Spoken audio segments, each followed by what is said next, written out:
সমষ্টিৰ বিধায়কক গ্ৰেপ্তাৰ, জনতা ভৱন ঘেৰাও কাৰ্যসূচীত উত্তেজনা। চনৰ মাটিৰ পট্টা প্ৰদান আৰু মাধ্যমিক বিদ্যালয়ত আৰবী শিক্ষক নিযুক্তি প্ৰক্ৰিয়া পুনৰ আৰম্ভ কৰাৰ দাবীত জনতা ভৱন ঘেৰাও কাৰ্যসূচী চলি থকাৰ সময়তে উত্তেজনাপূৰ্ণ পৰিস্থিতিৰ সৃষ্টি হয়। প্ৰতিবাদকাৰীক আৰক্ষীয়ে বাধা প্ৰদান কৰাৰ পিছতেই পৰিস্থিতি অধিক উত্তপ্ত হৈ উঠে।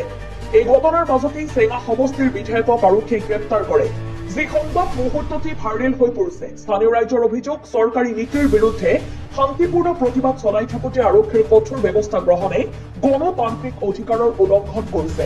প্ৰতিবাদকাৰীৰ মতে চৰকাৰে দীৰ্ঘদিন ধৰি চৰৰ ভূমিপুত্ৰসকলক মাটিৰ পট্টা প্ৰদানৰ প্ৰস্তুতি ধীৰগতিত ৰাখিছে আৰু মাধ্যমিক বিদ্যালয়ত আৰবী শিক্ষকৰ নিযুক্তি প্ৰক্ৰিয়া বন্ধ কৰি ৰাইজে সেইকাৰণেই বৃহৎ সংখ্যক ৰাইজে জনতা ভৱন অভিমুখে প্ৰতিবাদী যাত্ৰা পদযাত্ৰা আৰম্ভ কৰিছে।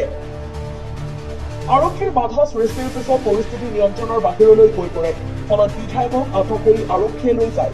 এই ঘটনাই চৰ্চাৰ সৃষ্টি কৰিছে আৰু জনসাধাৰণৰ মাজত অসন্তোষ বৃদ্ধি পাইছে। এই বিষয়ে চৰকাৰী প্ৰতিনিধিয়ে আৰক্ষীৰ কোনো আনুষ্ঠানিক প্ৰতিক্ৰিয়া অহা নাই। এতিয়া চোৱা হ'ব এই ঘটনাৰ পিছত আন্দোলনকাৰীয়ে পৰৱৰ্তী সময়ত কি পদক্ষেপ লয়। Bureau report, Tarabari live. আমাৰ কৰ্মীসকলক আটক কৰি আছে, তেওঁলোকক পদবিষ্ট কৰিছে। আমি মাত্ৰ দুটা একটা দাবী লৈ আহিছিলো যে চলনচলনমূলক আমি দাবী লৈ আহিছিলো যে আমাৰ নিবনুৱা যুৱক শক্তি যে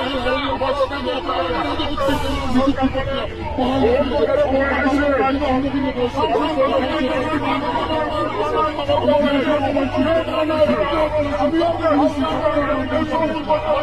হৈছে,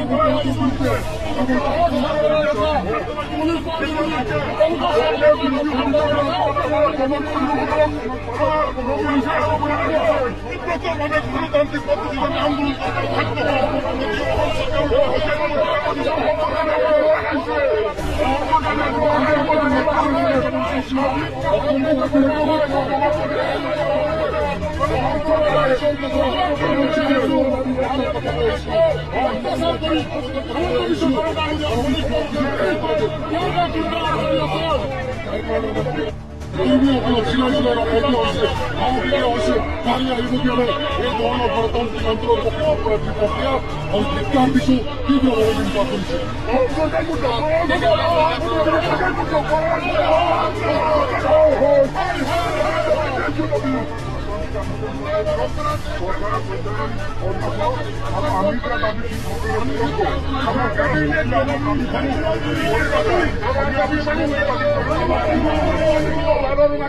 লাগে